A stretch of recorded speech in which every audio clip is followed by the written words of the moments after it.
Chairman Gao, Secretary Hao, Vice Chairman Ning, Vice Minister Wang, Director Wang, Commissioner Xie, Peter, ladies and gentlemen, good morning.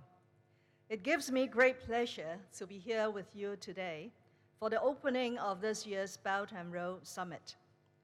This fourth edition welcomes nearly 5,000 participants from over 60 countries and regions. You are business leaders and government officials, investors and project owners, academics and researchers, heads of non-governmental organizations and international organizations, and much more. Your interests and needs are no less wide-ranging. But one thing you've all made clear was the need for more. More one-to-one business matching meetings, more project pitching and networking sessions, more good time to take advantage of this visionary and far-reaching Belt and Road initiative, which is why this year's summit has been extended to 2 full days, offering all those activities. Rooted in history, the Belt and Road Initiative is focused on the future. A multilateral, multi-level development, the Belt and Road was designed to be an open, inclusive, and all-embracing global initiative, which extends beyond geographical and cultural borders and boundaries. And as this year's summit theme, Creating and Realizing Opportunities, suggests, Hong Kong is perfectly positioned to serve as a gateway to the Belt and Road and its manifold projects and possibilities. Inspired by the promise of the Belt and Road, we have adopted a whole government 5-pronged strategy covering enhancing policy coordination, fully realizing Hong Kong's unique advantages, maximizing Hong Kong's position as a professional services hub, establishing partnerships and collaboration, and promoting Hong Kong's project participation. I underlined our strategy and capabilities at the second Belt and Road Forum for International Cooperation, which took place in Beijing this past April and was attended by over 30 state leaders and heads of government.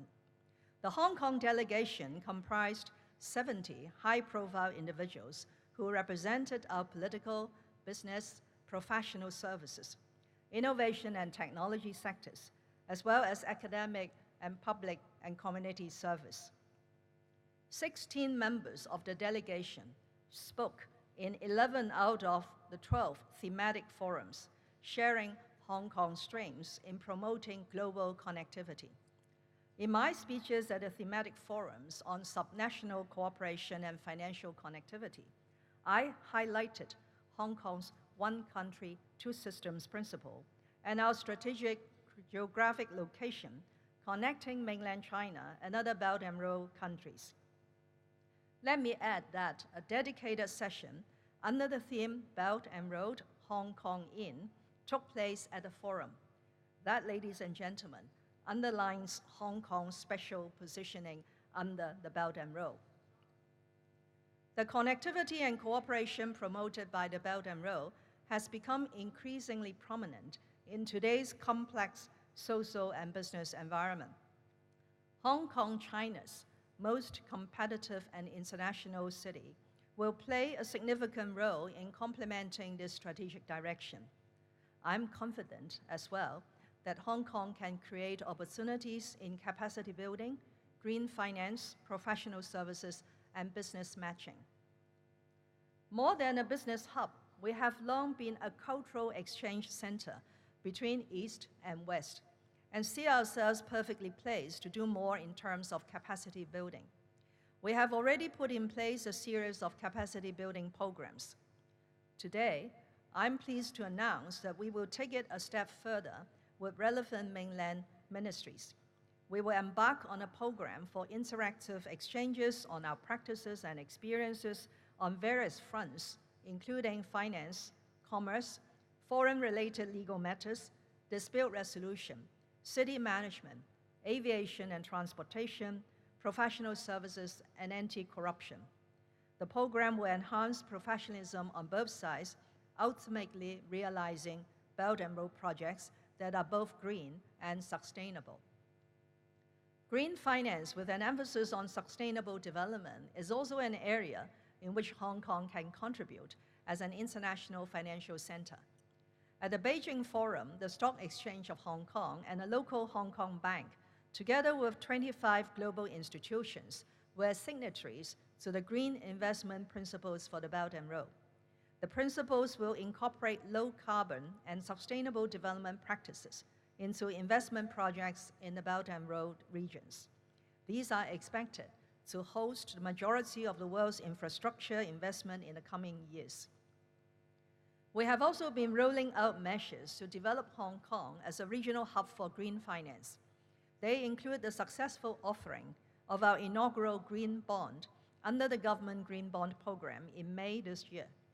The initiative was developed to encourage more issuers to finance their green projects through our capital markets. The borrowing ceiling is about $13 billion, and we will continue with our efforts to connect the flow of green finance with the mainland and the world. More than a global financial, trade, and logistics center, Hong Kong is a professional services hub. Our pool of talent is deep and diverse, covering construction-related services, as well as legal and financial concerns, and is all benchmarked against international standards and practices to turn your Belt and Road plans into commercial ventures. We also provide funding under our Professional Services Enhancement Support Scheme. It's designed to help our professional services sector capitalize on Belt and Road opportunities. The scheme helped fund the one-year Belt and Road Cross-Professional Advancement Program launched by the Hong Kong Polytechnic University last December, and is a good example of my government's commitment to raising our professionals to new levels in pursuit of Belt and Road cooperation. The right partners are essential in navigating your Belt and Road journey. We have helped organize a number of sessions with mainland ministries in this regard. Last December, we held the Belt and Road Hong Kong In Forum, looking at how young professionals and startups can use Hong Kong as a springboard for Belt and Road markets and opportunities. The Hong Kong Trade Development Council's Belt and Road portal can also help by providing comprehensive information on the Belt and Road, enabling business matching between overseas project owners and investors and professional service providers in Hong Kong. My government is working hard to facilitate business matching.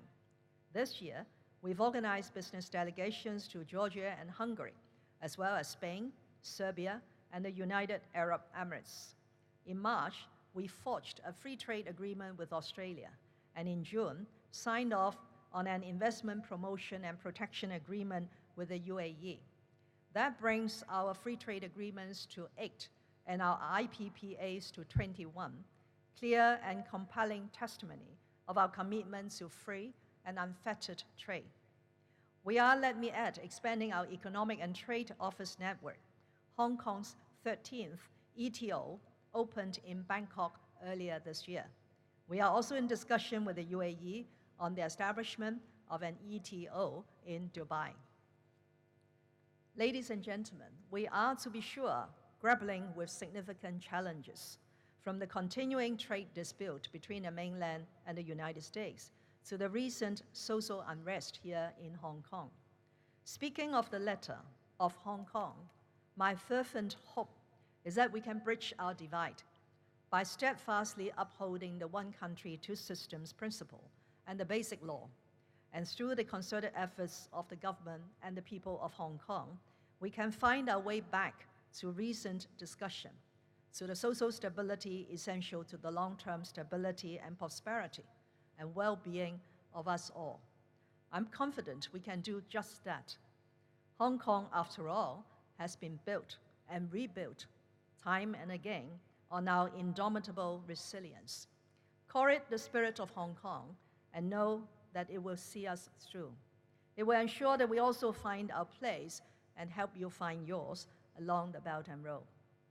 Finally, my thanks to the Hong Kong Trade Development Council for organizing this 4th Belt and Road Summit together with the Hong Kong SAR government. I wish you all a very fruitful summit, and for guests coming from overseas and the mainland, a happy stay in Hong Kong. Thank you very much. Thank you, Mrs. Lam, for the opening address.